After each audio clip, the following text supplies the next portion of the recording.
اعوذ باللہ من الشیطان الرجیم بسم اللہ الرحمن الرحیم وَظَنُّونِ الذَّهَبَ مُغَاضِبًا، اور وہ مچھلی والا جبکہ وہ چلا گیا غصے میں بھرا ہوا، غضبناک ہو کر۔ اب یہ غضبناک کس پر؟ اللہ کے اوپر غصہ نہیں تھا معاذ اللہ، غصہ تھا قوم کے اوپر۔ اتنی ناہنجار قوم، اتنی میں نے ان کو دعوت دی، اتنی تبلیغ کی، اور پھر یہ ہے کہ وہ کہہ کر کے بس اب عذاب آئے گا۔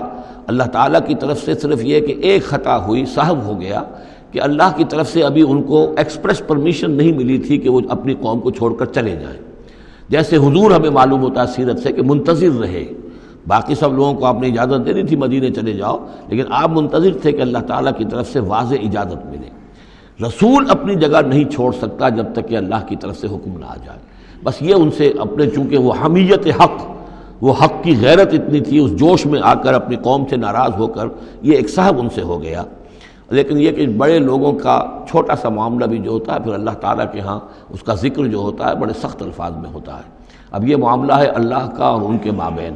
ہم ظاہر بات ہے کہ قرآن مجید پڑھ رہے ہیں تو حق تو ادا کریں گے، اس کا ترجمہ تو کریں گے، لیکن یہ کہ اسے اس پر محمول نہ کیجیے ظاہر الفاظ پر۔ یہ جو ہے معاملہ اللہ اور ان کے ایک جلیل القدر رسول کے مابین ہے، اور پھر یہی وہ رسول ہیں جن کے بارے میں نے آپ کو حدیث سنائی ہے حضور کی کہ مجھے یونس ابن متیٰ پر بھی فضیلت مت دو، میری فضیلت کا معاملہ نہ کرو۔ وَظَنُّونَ، مچھلی والا اس لیے کہتے ہیں کہ انہیں پھر مچھلی نے نگل لیا تھا، اس کے پیٹ میں وہ رہے۔ وَظَنُّونَ الذَّهَبَ مُغَاضِبًا، جبکہ وہ غصے میں بھرے ہوئے چلے گئے۔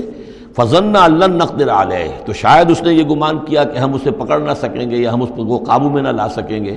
واللہ عالم، یہ الفاظ جو ہیں بڑے سخت ہیں، یعنی یہ کہ مولانا شبیر احمد عثمانی صاحب نے یہ لکھا ہے کہ ان کے طرز عمل سے دیکھنے والا یہ سمجھ سکتا تھا کہ شاید انہوں نے سمجھا ہے کہ اللہ تعالیٰ ان کو پکڑ نہ سکے گا، لیکن ظاہر بات ہے کہ اس کا کوئی امکان نہیں کہ ایسا کوئی خیال حضرت یونس علیہ السلام کے دل میں پیدا ہو۔ فنادیٰ فی الظلمات، پھر کیا ہوا کہ اللہ تعالیٰ نے وہ جو کشتی جس میں وہ جا رہے تھے، اس کشتی کے اندر وہ صورت بعد میں بھی کہیں آ جائے گی، تو پھر یہ کہ وہ مچھلی کے پیٹ میں رہے اور وہاں پھر انہوں نے تسبیح کی ہے اللہ کی۔ فنادیٰ فی الظلمات، تو پھر وہ اس تاریکی کے اندر مچھلی کے پیٹ میں اللہ تعالیٰ کو پکارتے رہے، اللہ الہ الا انت سبحانک انی کنت من الظالمین، کہ تیرے سوا کوئی الہ نہیں ہے، تو پاک ہے اور یقیناً میں نے ہی ظلم کیا، میں خطا کار ہوں، مجھ سے غلطی ہوئی ہے، اے اللہ معاف فرما دے۔ یہ ہے جو آیت کہلاتی ہے، اور اس کی پھر یہ کہ ختم ہوتا ہے، اور اس کی کافی جو ہے لوگوں نے اس کے فضائل جو ہیں وہ آپ کے علم میں ہیں۔ لا الہ الا انت سبحانک انی کنت من الظالمین فاستجبنا لہ، تو ہم نے اس کی دعا کو قبول کیا۔ ونجیناہ من الغم، اور اس غم سے، اس اندوہ سے، اس کرب سے اسے نجات دی۔ وکذالک ننجی المؤمنین، اور اسی طرح ہم نجات دیا کرتے ہیں اہل ایمان کو۔ وزکریا، اور زکریا کو، اذ نادیٰ ربہ، جبکہ اس نے پکارا اپنے رب کو، جو ہم پڑھ چکے ہیں سورہ مریم میں، رب لا تذرنی فردا وانت خیر الوارثین، پروردگار مجھے اکیلا نہ چھوڑ، میرے لیے کوئی ولی ہو، میرے کوئی اولاد ہو، وہ میرے اس مشن کو آگے لے کر چل سکے۔ وانت خیر الوارثین، یقیناً تو ہی بہترین وارث ہے۔ فاستجبنا لہ، تو ہم نے اس کی دعا کو سنا۔ ووہبنا لہ، اور ہم نے اسے یحییٰ، ہم نے یحییٰ جیسا بیٹا انہیں عطا کر دیا۔ واصلحنا لہ زوجہ، اور اس کے لیے درست کر دیا، صحت مند بنا دیا ان کی بیوی کو۔ انہم کانوا یسارعون فی الخیرات، یقیناً یہ وہ لوگ ہیں کہ جو بھلائیوں میں، نیکیوں میں بہت سرگرمی دکھاتے تھے۔ وَيَدْعُونَنَا رَغَبًا وَرَهْبًا، اور ہمیں پکارتے رہتے تھے، ہم سے دعائیں کرتے رہتے تھے، رغبت کے ساتھ بھی، توقع کے ساتھ بھی، اور رہباً، خوف کے ساتھ بھی، بین الخوف والرجاء، ہماری پکڑ سے اور ہماری مواخذے سے ڈرتے بھی رہتے تھے، اور ساتھ ہی ہماری رحمت کے امیدوار بھی رہتے تھے۔ وَكَانُوا لَنَا خَاشِعِينَ، تو سب کے سب جو ہیں ہمارے سامنے جھک جانے والے اور ہمارا خوف رکھنے والے تھے۔ آپ دیکھ رہے ہیں یہ گلدستہ جو ہے انبیاء کے ناموں کا۔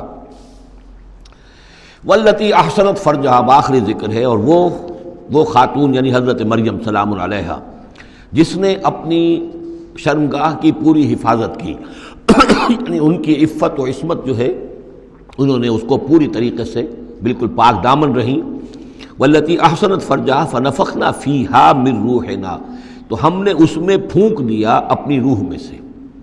یہی لفظ کن جو ہے وہی ایک جو ذریعہ بن گیا۔ فجعلناہا وابنہا، اور ہم نے بنا دیا اس کو بھی اور اس کے بیٹے کو بھی آیۃ للعالمین، ایک نشانی بنا دیا تمام جہان والوں کے لیے۔ ان ھذہ امتکم امۃ واحدہ، یقیناً یہ ایک ہی امت ہے، یہ ایک امت ہے تمہاری اور ایک ہی امت ہے۔ یعنی ویسے تو امت ابراہیم اور امت اسماعیل اور امت موسیٰ اور امت عیسیٰ اور امت محمد، یہ بہت سی امتیں ہیں دنیا میں، لیکن یہ جو ہے یہ سب ایک امت تھے، ایک ہی دین تھا۔ کان الناس امۃ واحدۃ، تمام انسان شروع میں ایک ہی امت تھے، لیکن بعد میں یہ کہ لوگوں نے پگڈنڈیاں نکال لی، غلط راستوں پر مڑ گئے، ہوتے ہوتے وہ غلط راستے اتنے دور چلے گئے ہیں کہ پہچانی ہوئی صورت بھی پہچانی نہیں جاتی۔ اب ان کو پہچاننا ہی مشکل ہے کہ ان کا کوئی تعلق واقعتاً اس دین حق کے ساتھ تھا بھی کبھی، لیکن یہ ہے کہ حقیقت یہ ہے کہ یہ تمام انبیاء اور رسل جو ہیں یہ ایک امت ہیں، ایک گروہ ہے، ایک ان کا رب ہے اللہ، ایک ہی کے ماننے والے ہیں، اسی کے دین کو لے کر یہ آئے۔ ہاں شریعتوں میں زمانے کے ارتقاء کے ساتھ ساتھ، حالات کی تبدیلی کے ساتھ، شریعتوں کے اندر اور تفصیلی احکام میں کچھ فرق واقع ہوتا رہا۔ ان ھذہ امتکم امۃ واحدۃ وانا ربکم فاعبدون، اور میں ہوں تم سب کا رب، بس میری ہی بندگی کرو۔ وتقطعوا امرهم بینہم، انہوں نے اپنے معاملے کو آپس میں ٹکڑے ٹکڑے کر لیا ہے، اڑائے کچھ ورق لالے نے، کچھ نرگس نے، کچھ گل نے، چمن میں ہر طرف بکھری ہوئی ہے داستاں میری۔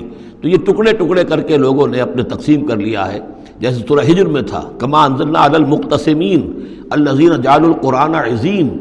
اب ہمارے ہاں بھی یہ ہے کہ ہمارے ہاں جو مختلف گروہ ہیں، مختلف جماعتیں ہیں، مختلف مسلک ہیں، سب کے ہاں کسی شے کی زیادہ اہمیت ہے، کسی کے ہاں کسی شے کی زیادہ اہمیت ہے۔ تو قرآن کو بھی اس وقت اس امت نے بھی گویا کہ تقسیم کر لیا ہے۔ اس قرآن کو ایک وحدت کی حیثیت سے، اس کو کل کی حیثیت سے لے کر چلنا، یہ در حقیقت ہمارے لیے ضروری ہے، اور اس کے لیے ہمیں پوری طریقے سے جتنی بھی ہمارے اندر استطاعت ہے اور استعداد ہے کوشش کرنی چاہیے۔ وَتَقَطَّعُوا أَمْرَهُمْ بَيْنَهُمْ، اور انہوں نے اپنے معاملے کو آپس میں کاٹ پھینٹ لیا، تقسیم کر دیا۔ كُلٌّ إِلَيْنَا راجعون، یہ سب کے سب بالآخر ہماری طرف لوٹنے والے ہیں۔ فَمَن يَعْمَلْ مِنَ الصَّالِحَاتِ وَهُوَ مُؤْمِنٌ، تو جو کوئی بھی نیک عمل کرے گا بشرطے کہ وہ مومن ہو۔ اگر کوئی غیر مومن ہے، ایمان نہیں رکھتا اللہ پر، اور کوئی نیکی کا کام کر رہا ہے، کوئی خدمت خلق کا کام کر رہا ہے، اس سے کوئی سروکار اللہ کا نہیں ہے، اس لیے کہ وہ لوگوں کو دکھاوے کے لیے کر رہا ہوگا، یا کوئی اور اس کی غرض ہوگی، کوئی الیکشن لڑنا ہوگا جس کے لیے وہ اب یہ نیکی کے کام کر رہا ہے اور غریبوں کے ہاں جا کر خیرات بانٹ رہا ہے۔ جب تک کہ اللہ کا یقین نہیں اور آخرت پر ایمان نہیں، کوئی نیکی کا عمل نیکی نہیں ہے جب تک کہ ایمان باللہ اور ایمان بالآخرت اس کی جڑ اور بنیاد میں موجود نہیں ہے۔ فَمَن يَعْمَلْ مِنَ الصَّالِحَاتِ، تو جو کوئی بھی نیک عمل کرے، وَهُوَ مُؤْمِنٌ، اور وہ مومن ہو، فَلَا كُفْرَانَ لِسَعْيِهِ، تو اس کی سعی و جہد، اس کی محنت، اس کی جد و جہد، اس کی ایثار، اس کی قربانی، اس کی وہ اکارت نہیں جائے گی، اس کی ناقدری نہیں کی جائے گی۔ اللہ تعالیٰ شکور ہے، قدر فرمانے والا ہے۔ وَإِنَّا لَهُ كَاتِبُونَ، اور ہم خود لکھ رہے ہیں اس کے سارے کام، اس نے میرے لیے یہ کیا، اس نے میرے لیے یہ کیا، میرے دین کے لیے یہ کیا، فلاں وقت اس نے یہ ایثار کیا۔ وَحَرَامٌ عَلَىٰ قَرْيَةٍ أَهْلَكْنَاهَا أَنَّهُمْ لَا يَرْجِعُونَ، اور حرام ہو چکا ہے، مقرر ہو چکا ہے ہر بستی پر کہ جس کو ہم نے ہلاک کیا کہ اب وہ لوٹنے والے نہیں ہیں۔ اس کے دو معنی ہیں، ایک تو یہ کہ جن بستیوں پر اللہ تعالیٰ کی طرف سے عذاب کا گویا کہ فیصلہ ہو چکا ہوتا تھا، تو چاہے نبی آ گیا، رسول آ گیا، لیکن وہ لوٹنے والے نہیں تھے، اس لیے کہ وہ تو اتمام حجت کے لیے اللہ نے رسول تو بھیج دیا ہے، لیکن معلوم ہے کہ وہ کفر میں، شرک میں اتنے بڑھ چکے ہیں، اتنے آگے نکل گئے کہ لوٹنے والے نہیں ہیں۔ اور ایک یہ بھی ہے کہ جو بستی ایک دفعہ برباد ہو گئی پھر اس کے لوٹ کر آباد ہونے کا سوال نہیں ہے۔ انہم لا یرجعون۔ صدق اللہ العظیم۔